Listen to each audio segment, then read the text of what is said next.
The J Train podcast is brought to you by MyBookie. Listen, people, it's the time of year where you want to have something on the game. It is college basketball, buzzer beater shots. It is the time of year where you're like, I don't know these schools, but I want to cheer for one of these schools.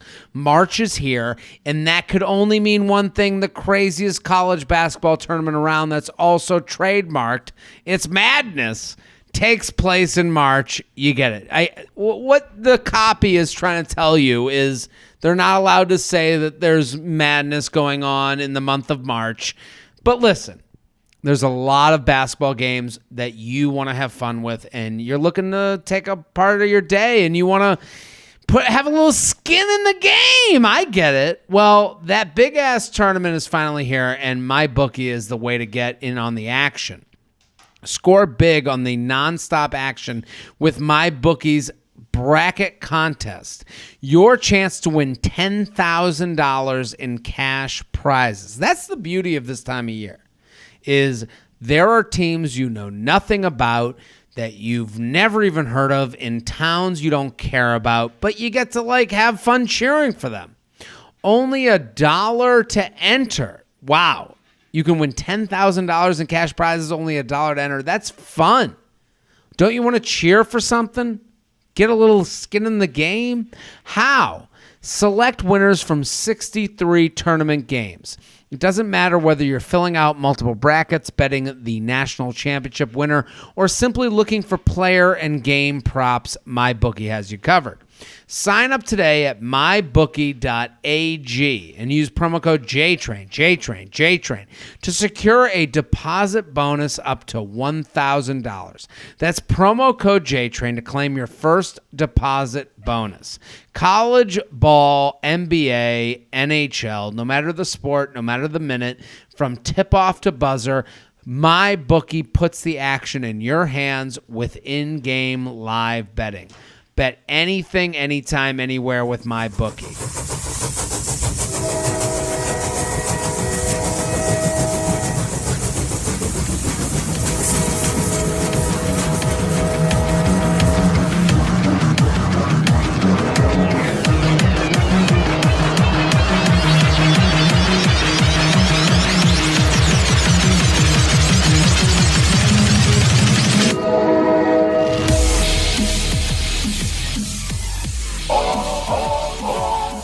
Hello and welcome to the J Train podcast. That's right.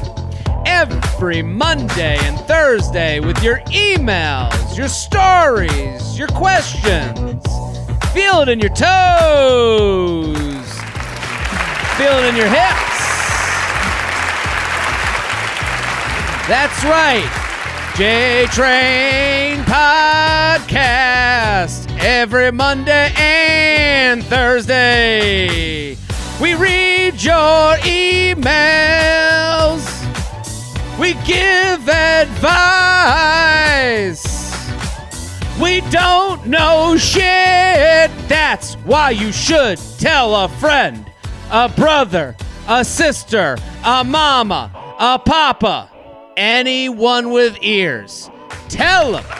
Make it your Instagram story. Make it your Instagram story. Tell a friend. Tag a bitch. Tag a bitch. Tell a friend. That's right. We're here in the Feather Nation virtual studios, a capacity audience. I got Shelby on the ones and twos. Shelby, welcome back. How are you? Unbelievable. Right? What an uplifting song to get us started today. You're familiar with Dua Lipa? I'm familiar. She's beautiful. I really saw her on right now. I mean, my God, she was on the Grammys, and I was like, "Who is that?" You know, when you ask, you know how I thought she was beautiful. My first reaction to her was, "How tall is she?" I don't know. Maybe that's like old man in me. Like that's a very old man. How tall is she? Like it's just a weird. How tall do you think Dua Lipa is? I thought she was so beautiful, I thought she was 8'3". Like, I legitimately thought that. I mean, I've famously said the best height is 6 feet and above, so. Really? Correct. So Is that your preference? Is 6 feet and above? Closer to God, you get hotter. Yeah, higher the hair, closer to God. That's what they say in Texas, right? Mm-hmm. What I just saw Dua Lipa and I was like, Dua Lipa's close to your height, 5'8". That's pretty close. That's a tall woman. I'm a 5'7" king, so I mean, hey, yeah. Dua Lipa, call me. Shelby the 5'7" king. Go follow at Classic Shelb. I'm very excited. So listen, we got a lot going on. I'm doing live shows. If you're out there, I'm coming to Long Island. I'm doing stand-up again. We're slowly moving back into shape as a country. So come on out. Get those tickies. JaredFreid.com, JaredFreid.com. Where else am I going? I used to be... where am I going? You're going somewhere. Well, listen. I'm guessing. I'm assuming Florida somewhere. I'm done. I'm doing Fort Lauderdale. That's sold out, so you're late, everybody. And then I'm doing Long Island. Oh, Charleston, South Carolina, Long Island. Those are all coming up. The Charleston one I need some help on, the 30th and 31st of March. But also, if you're not in either of these places, the special is out. The special's out on YouTube. The comments have been amazing. It is socially distanced, of course. It's all material about 2020, which, listen, I'll pat myself on the back. No one else has done that. 35 minutes. Nope. Nobody, right? I think I'm the only one out there with 35 minutes of material about 2020, the social stresses that we all went through. It is highly relatable. Put up the scale.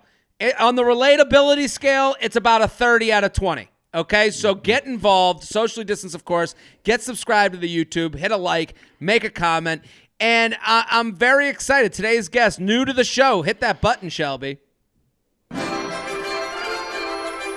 It's the moment you've all been waiting for. A new guest. They're the host of the podcast called Chatting with Candace. It is every Wednesday. You can find it at chattingwithcandace.com. Candace Horback, thank you for coming on. Thank you for having me. It is a pleasure. Candace, I'm new to your work. I want you to tell people how, because you have aliases, which is one of those things that you're like, okay, I even said to you, I was like, what do we call you? What do I say to people? Because you're on Instagram, and your Instagram is Lovia Longtime, and you're known as Ava Lovia there. So what is Candace? Yeah, this is a mystery. We have to figure out this mystery. People ask that. People ask that all the time. They're like, what do I call you? And for me, it's like obvious. You go by Candace because that's the real person, and Eva is this fictitious person. But for some reason, when it comes to the adult entertainment space, there's not that divide. So yeah, for all the listeners, I was in the porn industry for a pretty long time. I've been out of the mainstream side now for about 4 years and trying to focus on some other stuff. So Eva Lovia was the porn star name. Is that the proper way to put it? Yeah, porn star name, stage name, alter ego, all of those kind of apply. I had no idea that you were in the adult film industry until literally just this moment. And I have and which is great because I have a question for you. And this is a question that comes up a lot on this podcast because I think we're hitting a time where people are talking more about paying for their porn and how important that's been. As someone who's been in the industry a long time, how do you feel about that and how hard that is to get people towards? Because the conversation comes up now because a lot of women are coming more to that side of things. Have you noticed that, or am I way off base? No, I think you've kind of hit the nail on the head. So I think especially with the pandemic, that hit a lot of women very hard specifically, right? Like teachers, nurses, waitresses, all of these things. So a lot of people started exploring platforms like OnlyFans. Sure. And some people are having a great time. Like they're finding their sexuality in a very positive way. And then some people are also learning the consequences of people, in my career path and what we've had to deal with, because there is a social fallout that follows that decision. I actually wrote a piece a while back and it was called like ethical porn. And I think paying for porn is the only way that you can kind of guarantee the efficacy behind it. So there was that scandal that recently happened with Pornhub where they had to get rid of, I want to say like 8 million videos within 48 hours because they weren't verified. So now when you go to that website, everything is uploaded by a verified performer. So you know that they're consenting and they're of age, which was a problem. So when you do pay for porn and you're like buying it directly from the performer, or you're going to a reputable website, then you know everyone is consenting, everyone's of age, the performers had a relatively or a genuinely good time, and that there's no questionable acts, if you will. So when you're getting things off of tube sites and they're not verified, you don't really know how that film was made. That's very interesting, and I think like because I would say that anyone listening that would agree with exactly what you're saying. And then you get into we live in a world where it's very easy to say the right thing online. Right. It's very easy to say we should pay for porn. And then the email that I get on this podcast a lot, and I'm only asking this because now knowing your background, is I want to pay. I believe we should pay for porn. But now I found out my boyfriend is signed up for an OnlyFans account, and I feel weird about that. Mm-hmm.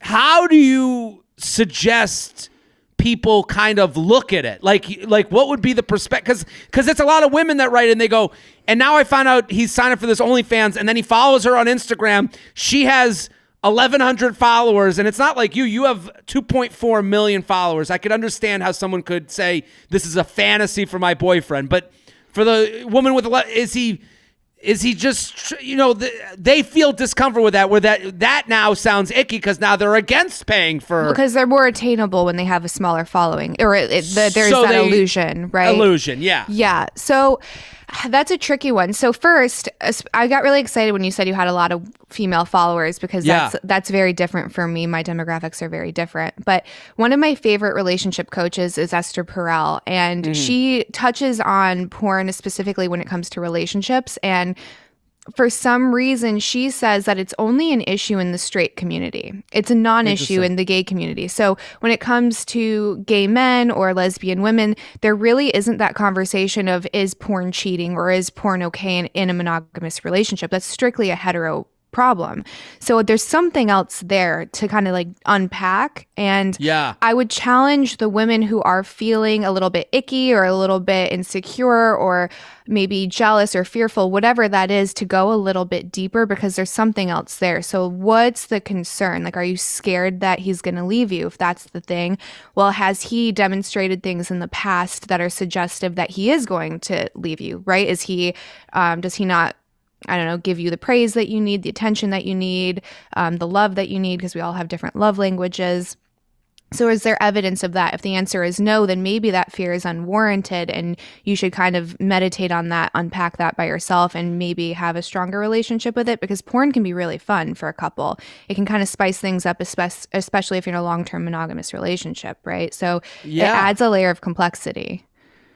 I think it's a great way to look at it. I think like that can help people through it. And also like maybe you can enjoy, I mean, is it wrong to say like maybe you could enjoy the account together? Like maybe 100%. This is right. Like I'm searching through, because like I'm asking you because this is somewhat your business. So, or it has been in the past. And I think when it's your business, you can say to people, you can make people feel more comfortable. Like, hey, this is the other side of the screen that you're talking to. And you know what I mean? I actually have a lot of couples that subscribe to my pages, which I think is awesome, because they'll share how, maybe they were in a bit of a rut and that they used my content specifically to get out of it, and they learned more about each other's fantasies and they connected on a more intimate level. And sometimes you kind of need a conduit for that, because when you talk about sex, it can be weird. Even if you've been with the person for 5 years, when you start talking about maybe ways that they're not meeting your sexual expectations, you don't want to hurt anyone's feelings, and you don't want, there to be like that awkwardness. So if you do use some kind of bridge to bring you together, I think it makes it a little bit easier to have those conversations. I also have like go ahead. Sorry to interrupt, but it's on that note, it's also like you can go to Fantasyland together, and then the conversation isn't, it's a more positive place instead of like, you're sitting there having coffee and you're like, I'd like you to, blow me every now and again. I'd like you to go down on me, that type of thing, Mm-hmm.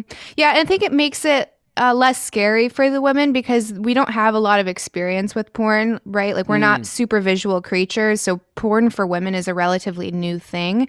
And then men have kind of kept porn in the secrecy of their own time because they're scared of how their partner is going to react, and rightfully so a lot of the time.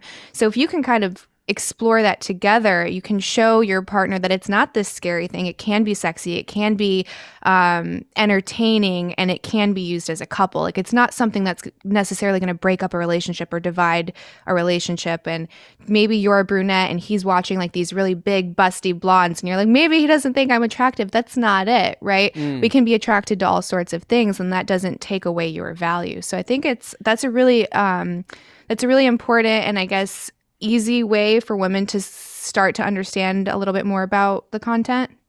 For sure. I think it's an interesting conversation. I actually have an email pulled up that is on, like I just searched OnlyFans on this just to see if we could get into the topic.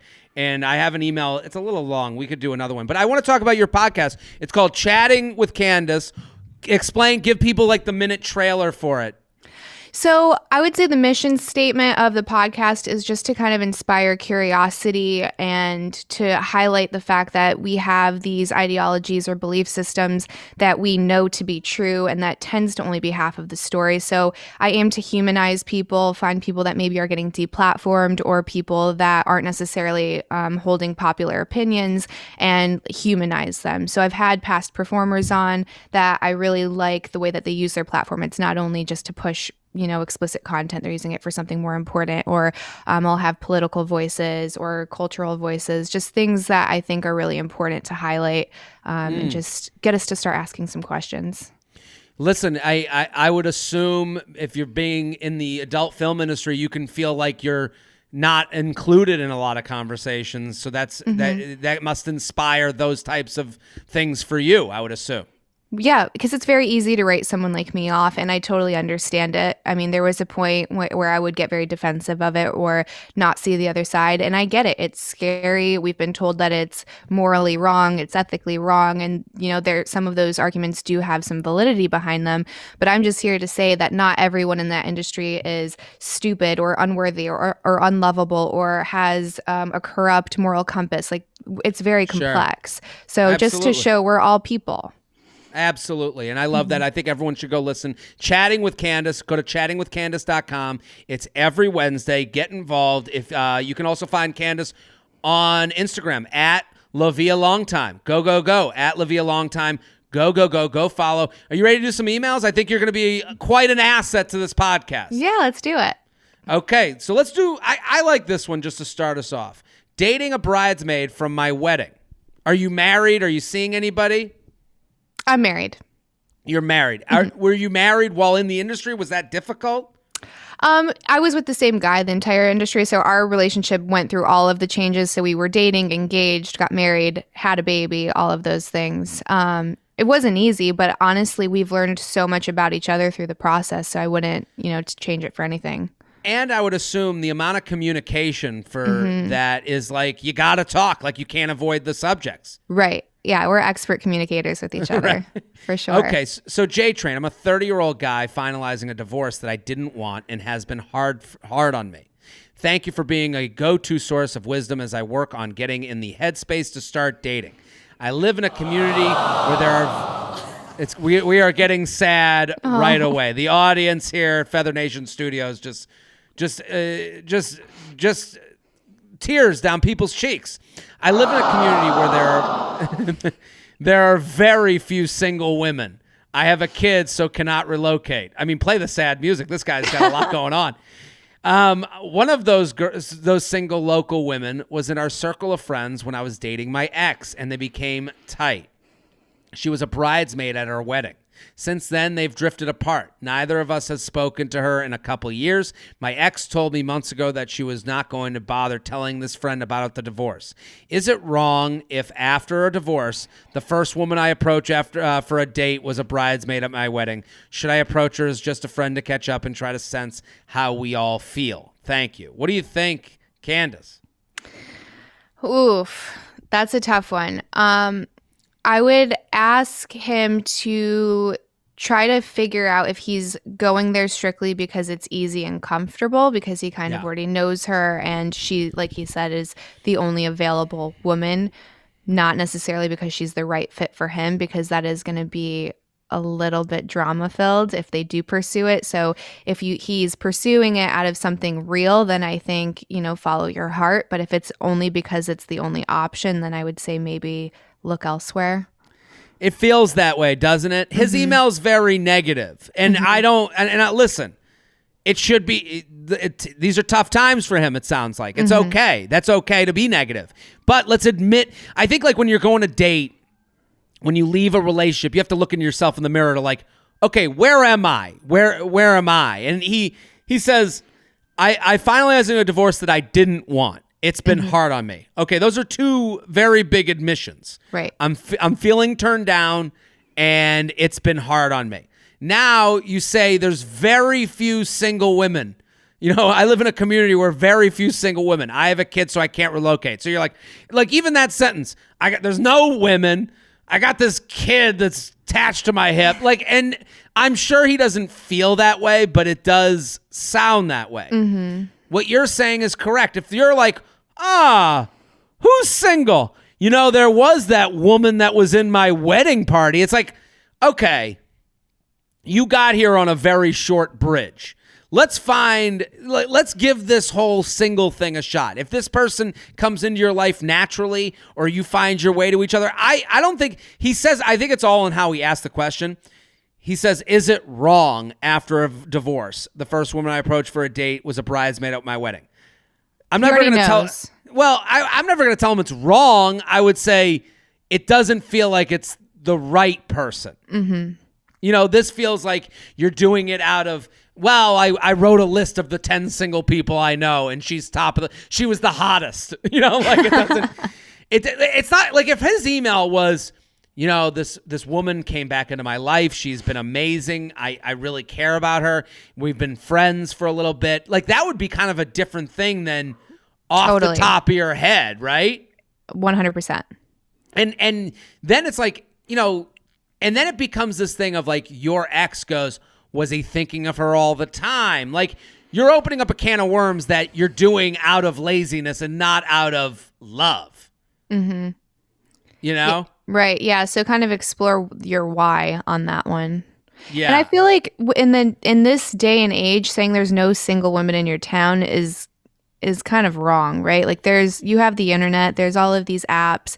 Like, are you going to yoga classes? Are you going to the park? Like, are you going to places where you can kind of meet people? It's an easy excuse. It's something nobody can disagree with because this guy is recently divorced, so he's probably hanging out with a lot of married people. They're probably saying you should get back out there, and he's like, no one's single. You don't understand. Well, you're talking to a couple people that know that that's bullshit. Like I would, if I'm this guy, let's take a few months to hang with my friends and family.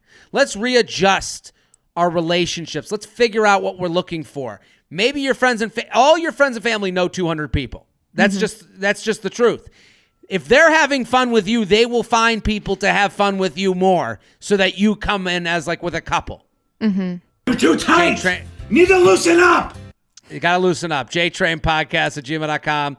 JTrainPodcast@gmail.com.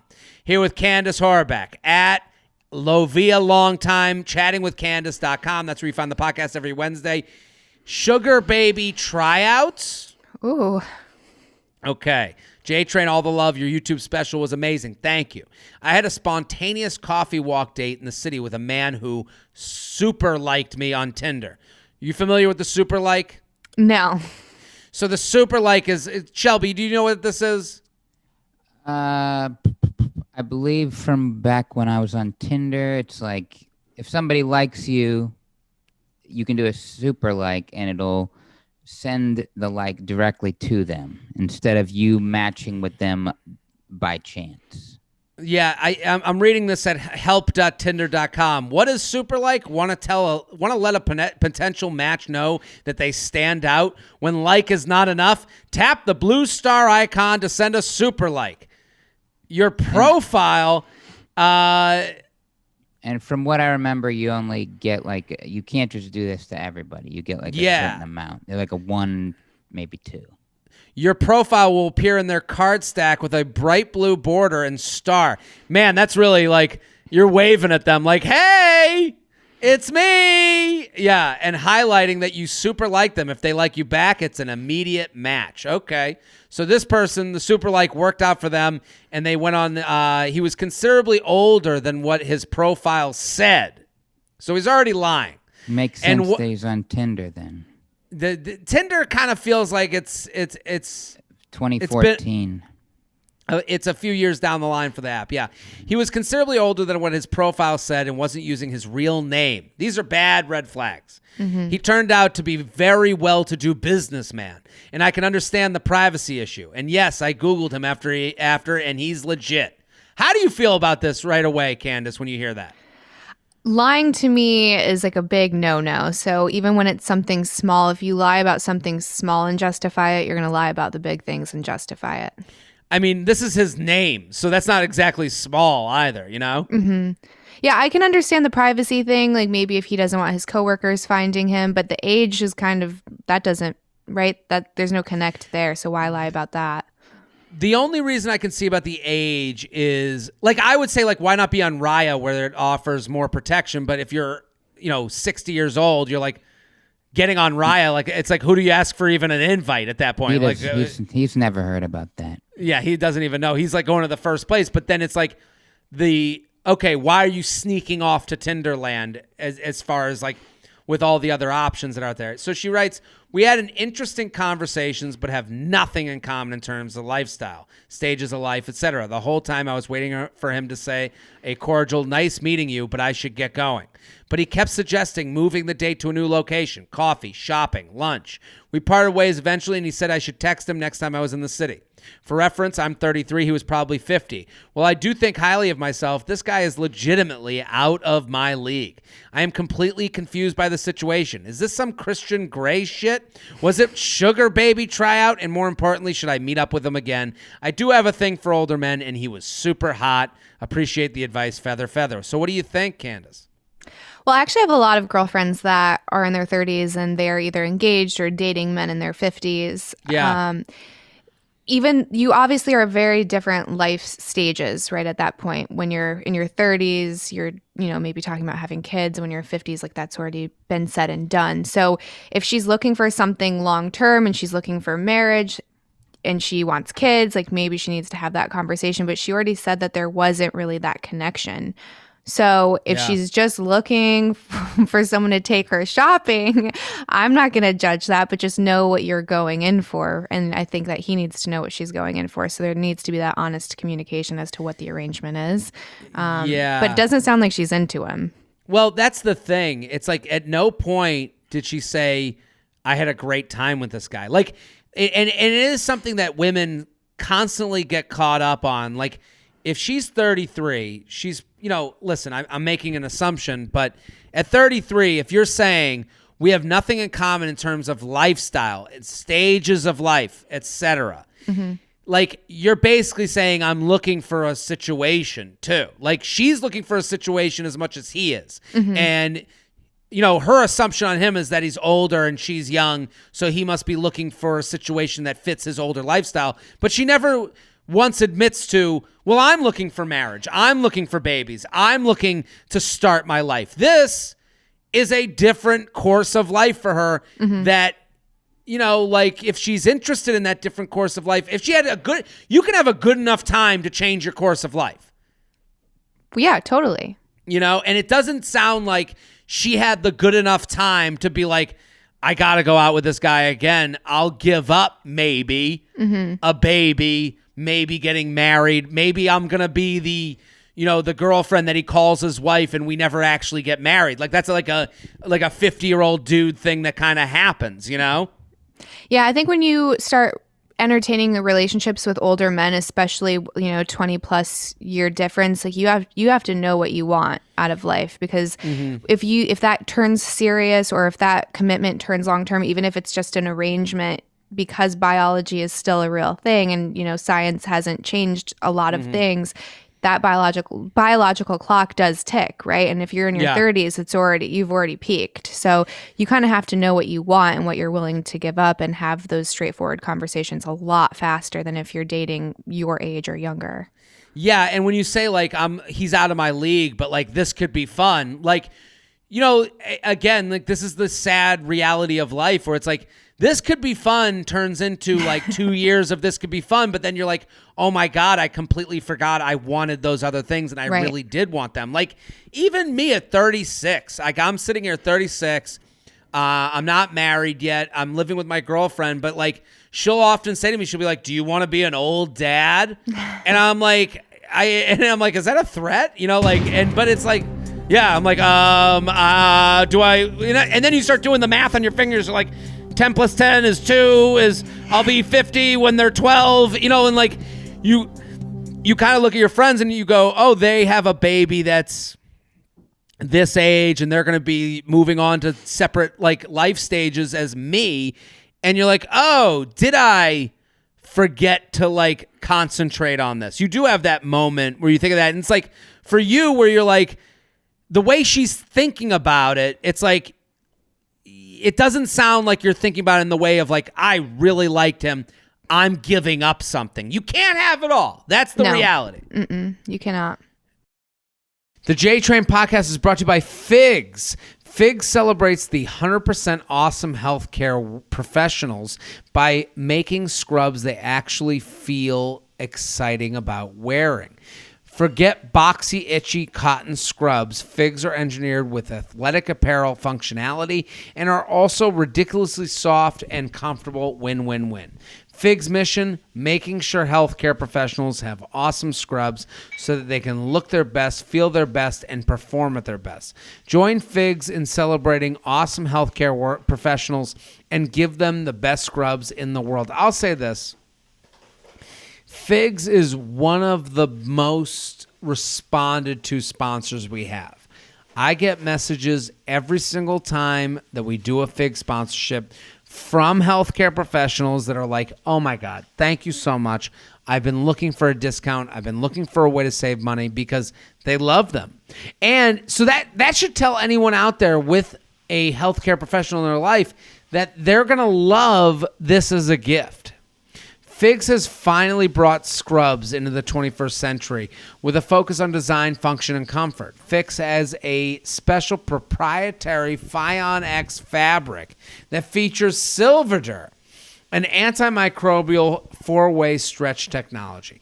They're also moisture wicking, anti-wrinkle, and are ridiculously soft. I mean, you have to understand, if you go to the gym wearing leggings, wearing something that is athletic, they have an athletic profession, so they need athletic wear to do their profession. If you have a healthcare professional in your life, you need to get involved with Figs. So if you're one of the awesome humans who work in healthcare, Figs wants you to wear the scrubs you deserve and enjoy 15% off your first order with code JTRAIN15, JTRAIN15 at checkout. And if you're not working on the front lines, thank someone who is. Great gift with the best scrubs in the world, because Figs will give you 15% off too. Head to wearfigs.com. That's WEARFIGS.com. Enter code JTRAIN15. That's wearfigs.com. Enter code JTRAIN15 at checkout. Love your scrubs. The J Train podcast is brought to you by FabFitFun. The spring box is on sale now. Listen, people, I love FabFitFun. And right now, after a winter that involved a pandemic and being inside your house more than you ever thought you would be, what an amazing gift. What an amazing gift to yourself. What an amazing thing to surprise yourself or surprise someone you love. And now the spring box is here. It's new beginnings, new awakenings. We're out of the pandemic. We're coming towards the end. I can feel it already. This spring, glow up with FabFitFun. They have milk makeup watermelon brightening face mask and mini watermelon brightening face serum. I'm going to say a lot of these things, and they're going to sound ridiculous. Short stories, LED indoor planner with organic basil seeds, and splendid faux fur slippers. Whatever they have is new, inventive, fun. FabFitFun is passionate about showcasing amazing women. There are 20 female-founded brands in the spring box this season. You can choose from a wide variety of products when you order, like the Bloomingville woven seagrass coasters or the pink sky cactus cup to add some style to your cocktail. Let me just say this. I love FabFitFun. I love what they're doing for people, because what they're doing is they're saying, you don't have to make the decision. We make enough decisions, because when you walk through the store, you go, I don't need that. I have enough. I don't deserve it. FabFitFun makes it so you can deserve it. And I'm going to tell you right now, you do. You do. You need something new. You need something fresh. Let FabFitFun surprise you with a fun box. What a moment to open that up and just feel the exuberance of new things.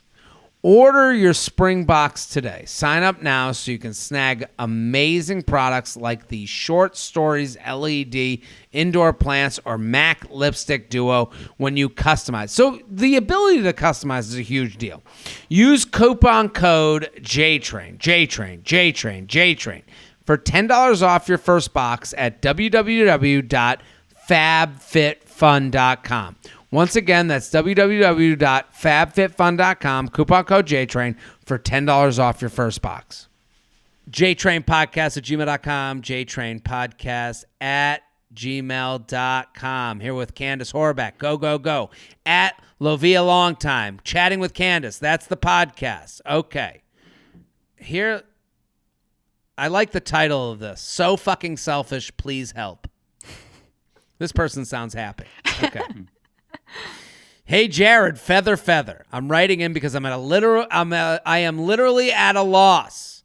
I've been listening to the J Train and You Up Pod for quite some time now. I have been applying your healthy advice of leaving what's not right for me alone and not taking rejection personally when it comes to men I go on dates with, which has been revolutionary, by the way. Unfortunately, I have still maintained a minor unhealthy habit of hooking up with this guy I met on Hinge casually for more than 2 years. Okay, well, it's funny to be like, I love your advice. I'm giving up the people in my life that aren't doing it for me, but I got this 2-year guy on the side. I know I don't have feelings for him, and it's mutual. However, I'm addicted to knowing I can have him whenever I want. The problem is I actually can't. The last couple times I have texted him late night, I have been rejected. The only harm that has technically been done is to my ego. But how do I let this go once and for all? I know it's selfish, and we'd both be better off without each other in our lives. But it's killing my ego knowing he doesn't care about me whatsoever. Please help. Sincerely, what about me? What do you think? Oof. Yeah, that's not healthy. I think anytime that you can identify that your ego is in the driver's seat is a really crucial point to break that habit. So I think everyone defines ego a little bit differently, but you have to kind of look at it as this little monster that's inside of you that's constantly trying to sabotage you. Like there's nothing that your ego is going to tell you to do or tell you is right that is beneficial for your best life or the highest version of yourself. So if you're like, well, my ego is saying that I can't let this go, or my ego is saying that he's being a dick by ignoring me. First of all, I applaud that guy for finally cutting it off. Someone had to do it. Sure. But yeah, I think that's a pivotal point that you need to be paying attention to and kind of redirect course. So I think that she's self-aware in the sense that she can call it out and say it's not her, it's her ego, but she needs to just drop it and find something more. She needs to take more control. And I think like right now she's like, when you write, the problem is I actually can't. Well, you can. Mm-hmm. let's first start with it's 2 years of hooking up where you both don't want this to happen, but you're like, well, I bet he's turned me down the last 2 times. Now it's like this game that you're playing with yourself and you can only lose. Like, here's the reality. You can text this guy right now, hey, I have had fun with you the last 2 years. This relationship, whatever it is, isn't giving me what I need. I need to end it. And if you reach out to me, you're bringing down my mental health. So please be aware that texting me isn't helping me. I want you to know it's been great, but it's over for me. Like, you need to end it. It's okay. Like, the problem with casual relationships is we kind of let them casually just like dig at us, and we never take like you have to be assertive to kind of break the habit, right? Yeah, because you just fall into it and it's so easy, right? There's no effort that's needed, especially after 2 years. It's just there and available. And it lets this person know, like, hey, there are higher stakes when you turn me down. Like, to him, he goes, yeah, we hook up sometimes. I'm tired tonight. And it's no biggie because that's the kind of like the unspoken contract that you guys have together. Mm-hmm.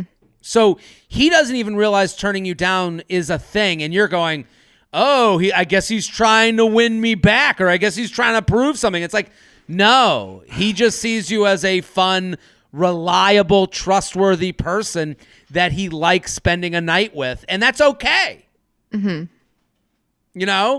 Like, I think anyone who's been in this situation where you're the person who goes, I'm tired, feels it from the other side. Like, it feels from the other side, like the person be like, what? You're not coming over? And you're like, yeah, this is what we do.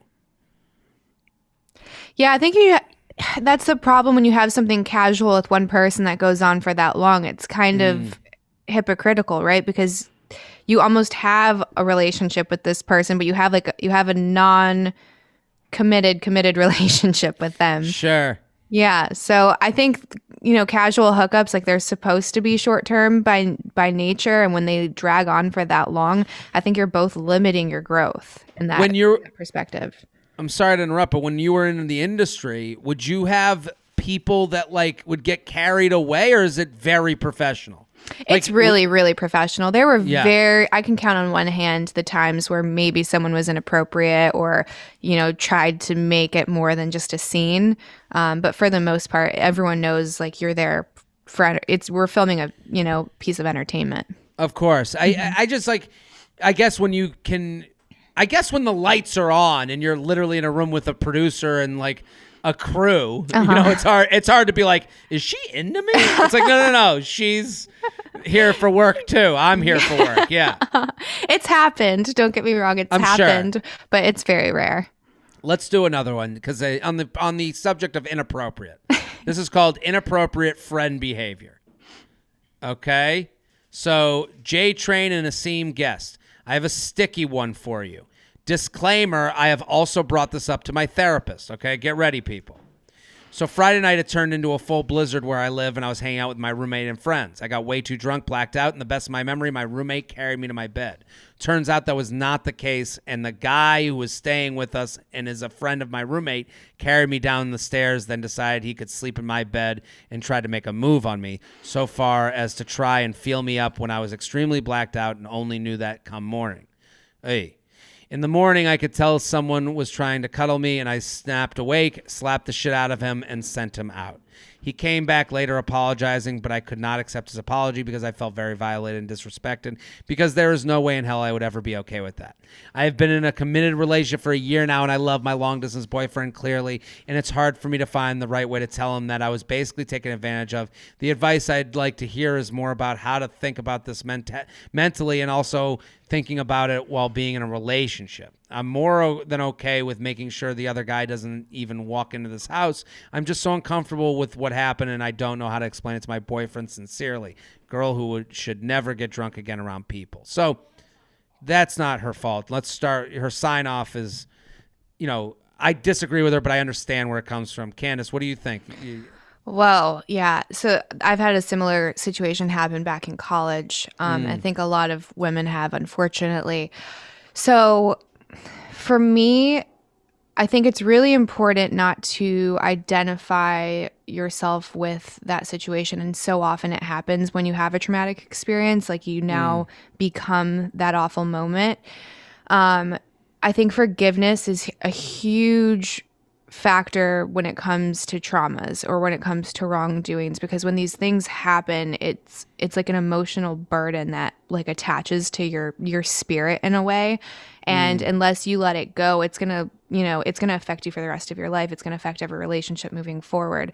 And it's going to sound crazy to forgive people that do something that's so violating, but it's so important. So when it comes to these like forgivenesses, things that tend to help are, so you sit with it and you want to feel the pain enough to where you're in that moment. And then you want to focus on, and it's going to sound crazy, and again, I promise this stuff works. You want to focus on the gift or the lesson. So what's the gift or the lesson that you learned from this traumatic experience? Then you want to walk in that person's shoes, and you want to spend as much time there until you feel like you really did a good job, like you're really empathizing with that person.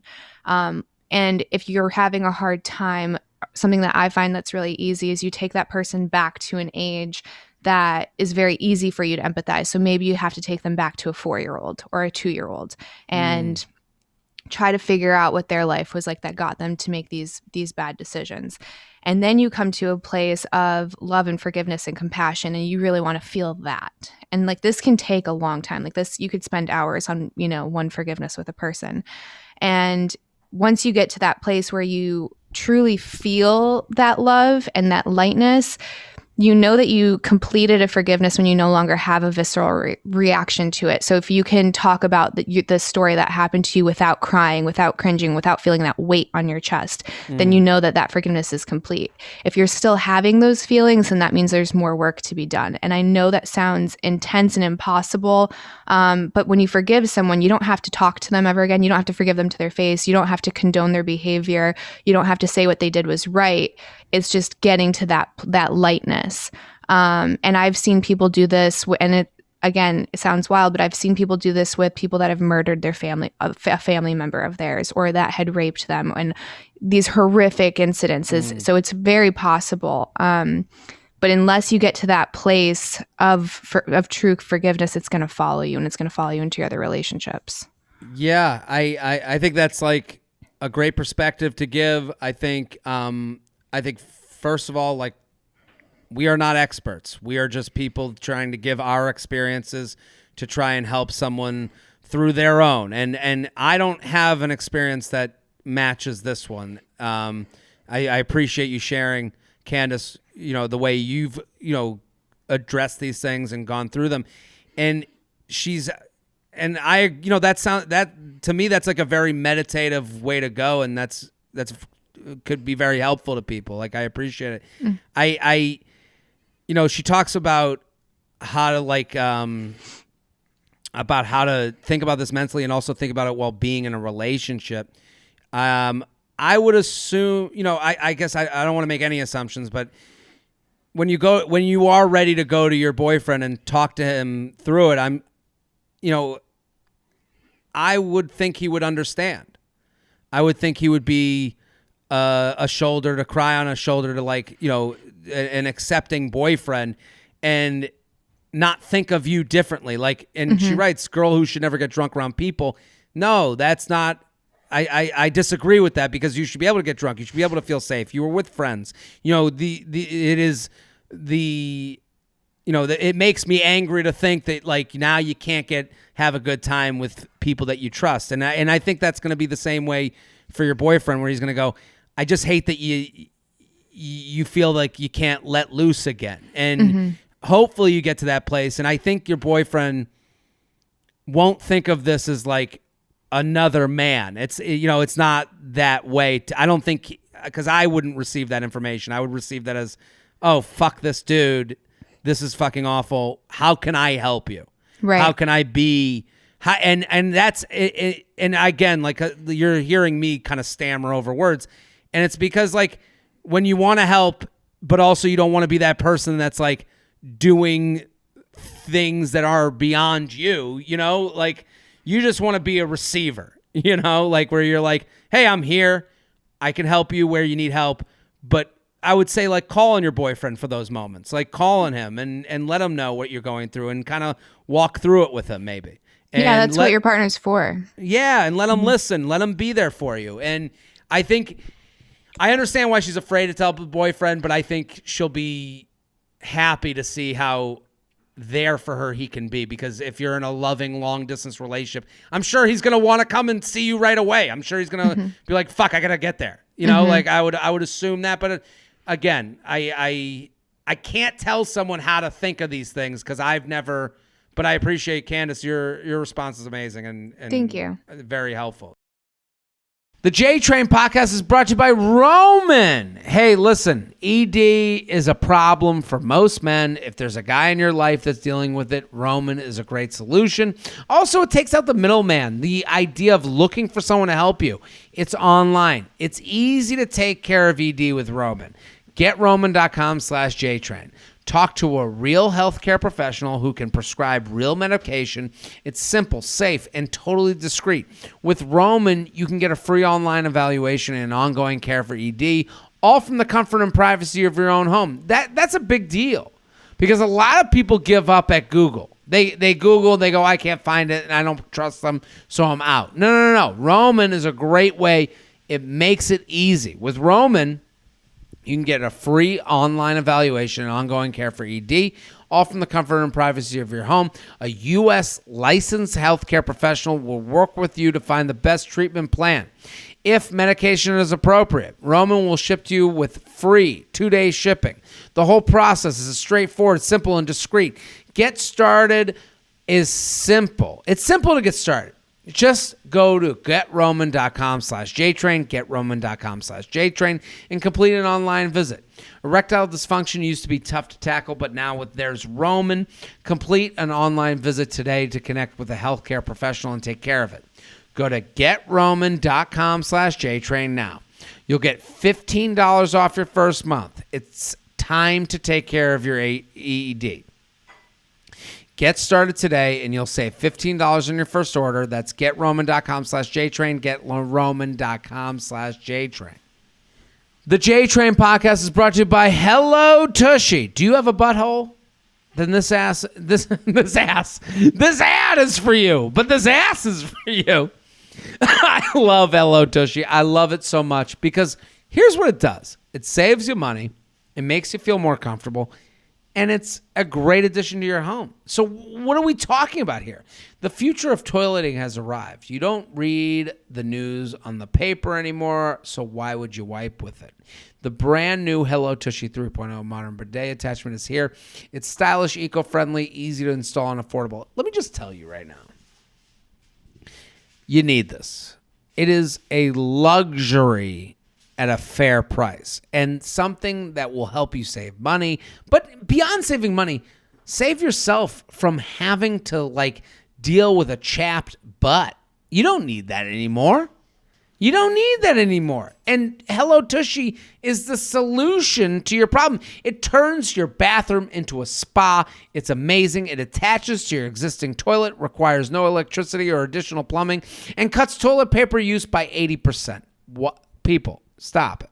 Get it. You have to get it. I love it. I sit there. I'll sometimes just go to the bathroom and spray my tussie just without having to go. Okay? If you're new to the revolution, joins millions of happy Hello Tushy customers right now. Have a clean butt with every flush. And here's the thing. It attaches to your existing toilet, requires no electricity or additional plumbing, and cuts toilet paper by 80%. I'm going to repeat myself on that because that's saving you money. Go to HelloTushy.com/JTrain to get 10% off. This is a special offer for you. Go to HelloTushy.com/JTrain for 10% off. That's HelloTushy.com/JTrain for 10% off and say hello to a clean butt. JTrainPodcast@gmail.com. JTrainPodcast@gmail.com. Here with Candace Horvath at Lovia Longtime. Chatting with Candace. That's the podcast. Let's do... Okay, this is a screenshot one. Okay, let's do... Okay, ready? How to get in touch with a guy I met in the real world with no social media or phone number. This might be tough. I guess you gotta go to like the classifieds, right?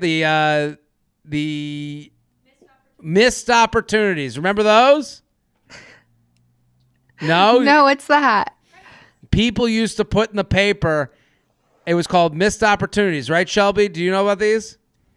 Yeah, it's like what do they call it? The Pina Colada song. Oh, okay. Mm-hmm. So it's like, I saw you on the train.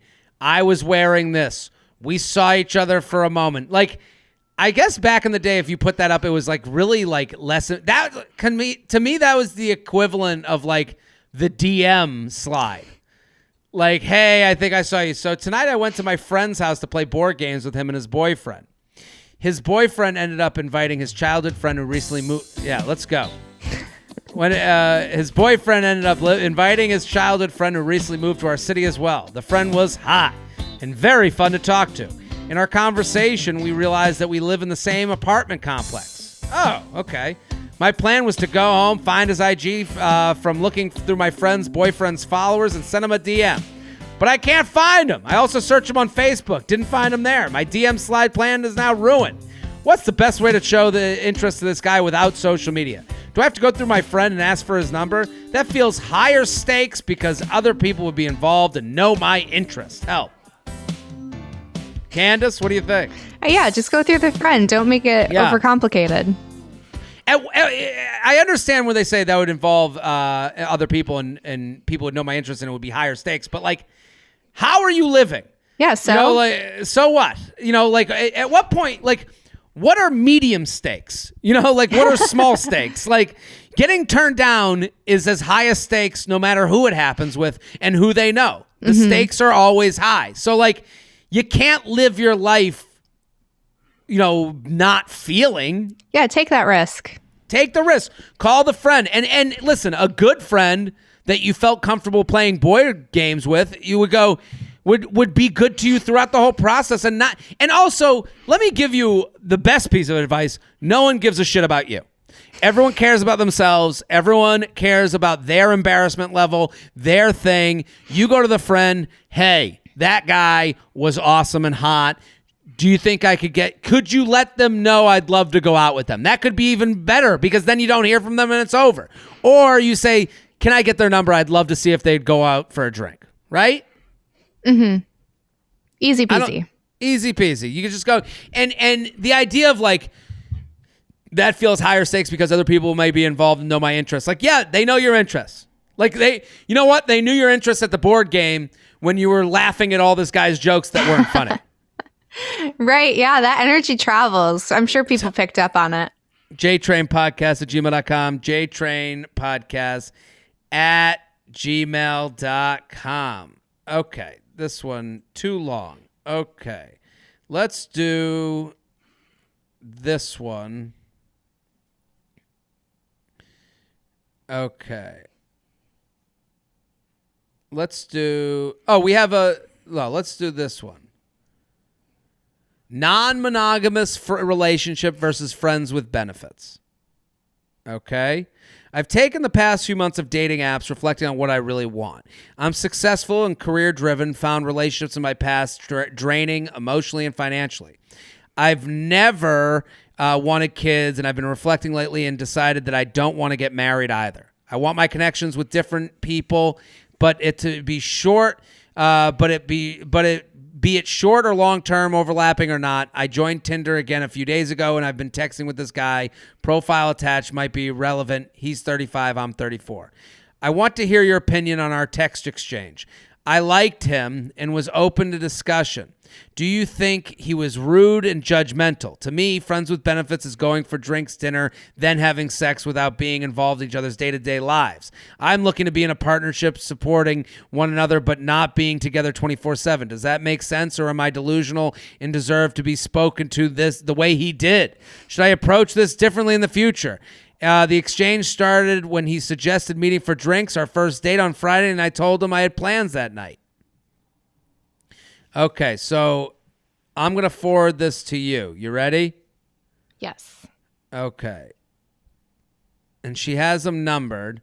So she's looking for really not marriage, not sex, but kind of a friends with benefits situation. Okay. I will be, and it started on Friday. I told him I had plans that night when he tried to get a first date for drinks. I'm trying to find. Did you just send that over, or was it No, just send it over. This is a different one. Okay, let me see if it's loading.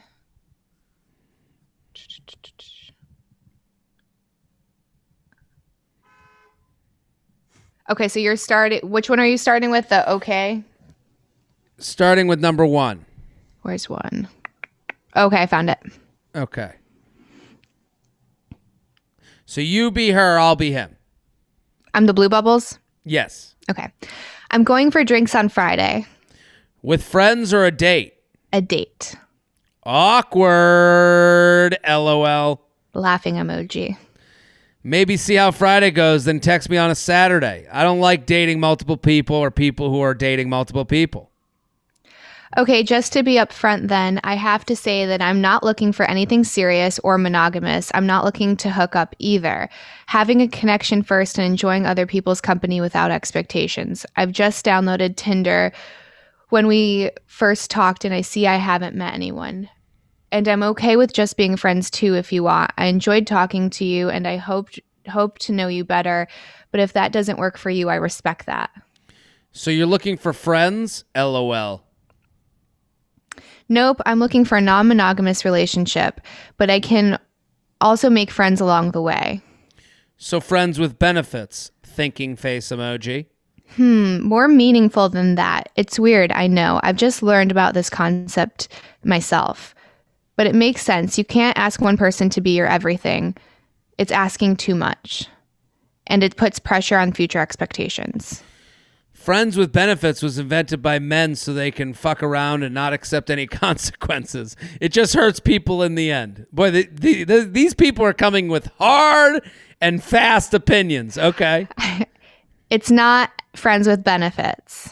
Non-monogamy is a scam. It's dating, but with openness to others. And hugely dangerous, STI-wise. Now this guy's going to moral high grounds. I'm not sleeping around. This is normal thinking for a 22-year-old. You're 34 and already have 2 cats. Oh, my God. Talk about judgy.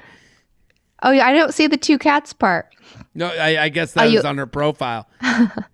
Laughing emoji. It's wait. She's singing again. You're good. Yeah. She laughing. She took that as a joke.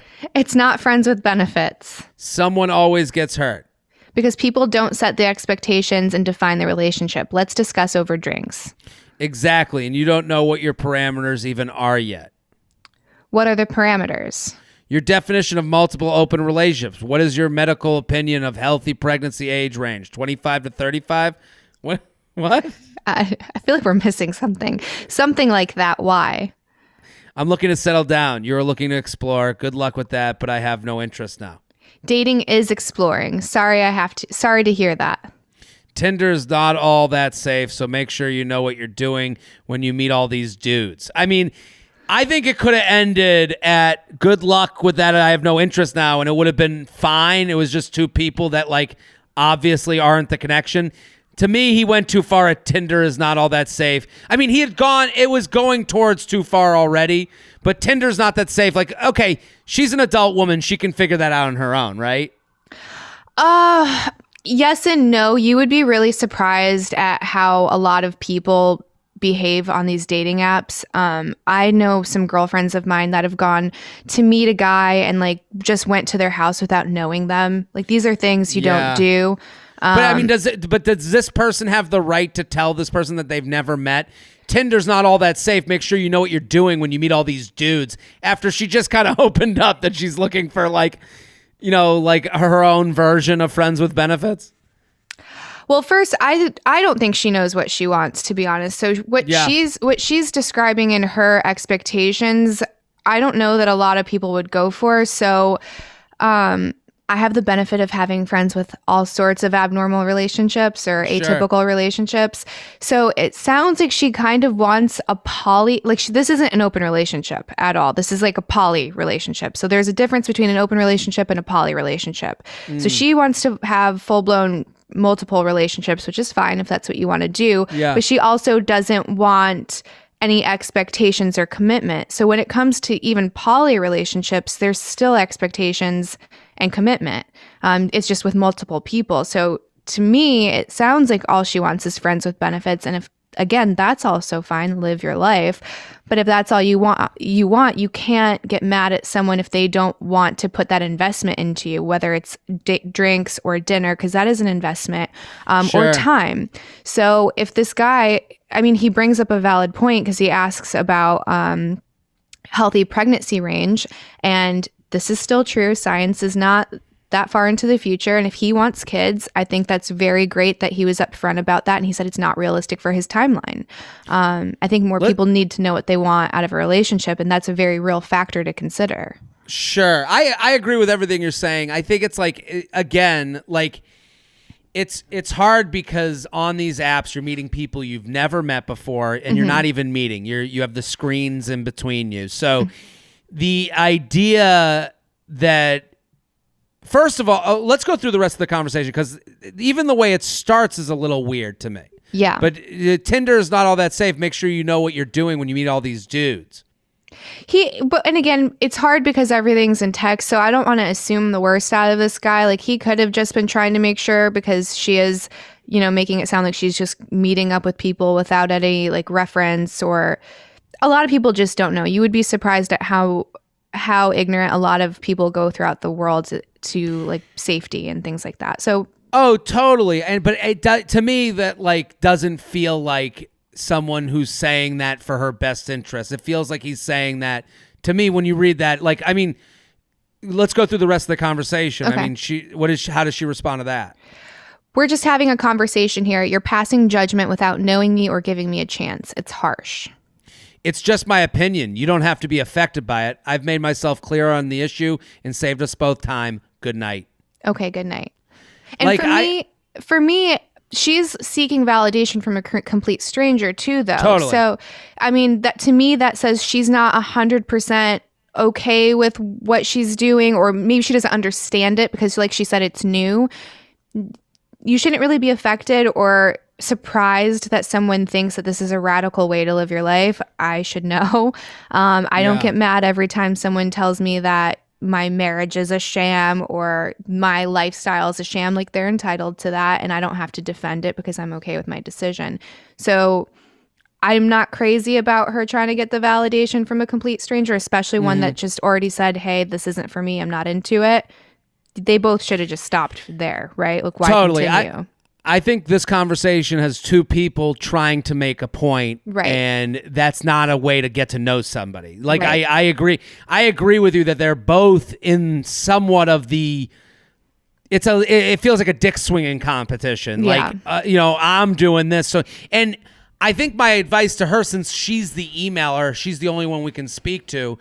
To me, when you tell people on a dating app, maybe we could just be friends, that's a little offensive to people because it does feel like a time waste. You're on a dating app where if it doesn't work out, let's assume you're not going to be friends. Let's assume that it is in the tail ends of life, in the bell curve, the averages of all relationships ending, in the center of the bell curve, it's we never see each other again. And then as you go out, it's you see each other on Instagram stories, social media, and then that little 1% on the tail ends is you guys become best friends forever. So when you say to someone who you've never been on a drink with, hey, I'm looking for something that's a little bit like friends with benefits, it's a little different, it's a little not for everybody, but we could be friends, so let's just explore it. He takes that as you're trying to waste my time, and that's why he's getting defensive, which he definitely is being defensive. Mm-hmm. So I see both sides of this where I'm like, he is one of those people that you see like, yeah, he's getting personally offended that someone he thought he was going to go on a date with, someone he found attractive, isn't really going along with how he sees this should go along. She is getting offended because he's not really answering her in the way she wants to be answered, or not really getting like, oh, maybe I will give it a try. He's like, no, this ain't for me. It's okay for you two not to meet. I think it starts at, though, and let's just do that date. Maybe we're just friends. It's like, no. That's not what we're going. That's not why he's here. Mm-hmm. Yeah, and I think it's just being more clear about what she wants. I think, in my opinion, what she's looking for is friends with benefits, like multiple friends with benefits. So I would lead with that. Again, it's not Molly. How would you say, like, would you let a first date happen before you got this honest? Like, to me, like, even letting this person know, like, I agree. I think you have to communicate it. But, like, when she says, I'm going on another date with another guy, like, right off the bat, he's like, what are you doing Friday? And she's like, date with another guy. That's, like, I think it's harsh. Like, it's a little harsh. And it's also like, did you even, like, when you're doing that with someone, you're basically telling him, I'm definitely going to be seeing a lot of people while I'm seeing you. And it's like, I think people already assume that when they're on a dating app in the beginning. Yeah, there's no commitment, especially up front, right? Everyone's kind of testing the waters and they're just trying to find their person or people in some cases. Mm-hmm. But I think she shouldn't have led with that, or even they haven't even dated or gone on a date. So I think once you're on the first date, I do think it's important to be upfront if that's what your goal is and that's what you're looking for, because you don't want someone to overinvest their time either if it's just not a good fit. But yeah, wait till you're in person. I mean, she didn't even give herself a chance to not like him on the date. Like, right. She basically, like, you could have gone on the first date and been like, oh, he's not going to be one of my friends with benefits. Yeah. But you didn't even allow for that to even be a chance. And to me, that kind of says that you don't trust yourself to give yourself that opportunity. Maybe you don't trust, just like you said, like, it doesn't seem like she knows exactly what she wants. So she's putting it in the hands of the people she's seeing for them to agree to it first. And then we'll get to that. Mm-hmm. JTrainPodcast@gmail.com. JTrainPodcast@gmail.com. Candace Horback, this is fantastic. Thank you so much. Yeah, thank you for having me. Yeah, I sent you the other screenshot one, but we're out of time, and it's just that was so good, and we got the screenshot in. So thank you. I want everyone to go follow you at Lovia Longtime. The podcast is called Chatting with Candace. You can find it at chattingwithcandace.com. Shelby, thank you for coming on the ones and twos at Classic Shelb on all platforms. Thank you. Awesome. And I'm Jared Freid. We're here every Monday and Thursday. We'll be back next episode. Boom! Don't forget to like the video you just watched. I have many more. Subscribe to the channel right now. Like and subscribe, like and subscribe, like and subscribe, you fool! There's even a bell you can click to. Now you've got your week set Monday through Friday. I'm here for you.